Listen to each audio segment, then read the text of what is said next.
سابق chief minister متحدہ Andhra Pradesh doctor Y S Rajasekhar Reddy کی برسی تقریب آج حسن آباد حلقے کے تمام منڈلوں اور دوسرے موازیات میں کانگریس پارٹی قائدین کی جانب سے روایتی جوش و خروش کے ساتھ منائی گئی، جس میں انہوں نے ڈاکٹر راجشیکھر ریڈی کی تصاویر پر گلہائے عقیدت پیش کرتے ہوئے خراج عقیدت پیش کیا۔ مرکزی تقریب حسن آباد کی کانگریس پارٹی دفتر میں منعقد ہوئی، جس میں ریاستی وزیر ٹرانسپورٹ پونم پربھاکر گوڑ نے شرکت کرتے ہوئے ڈاکٹر راجشیکھر ریڈی کی تصویر کی گلپوشی کی اور بھرپور خراج عقیدت پیش کیا۔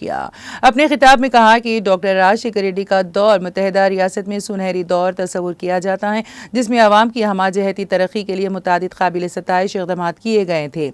تقریب میں صدر منڈل کمیٹی بینکا چندو، پارٹی قائدین کے Lingam Murthy, Chitari Ravinder advocate, Congress party floor leader Chitari Padma, councillor Bhogaiah Sarojana اور دوسرے قائدین بھی موجود تھے۔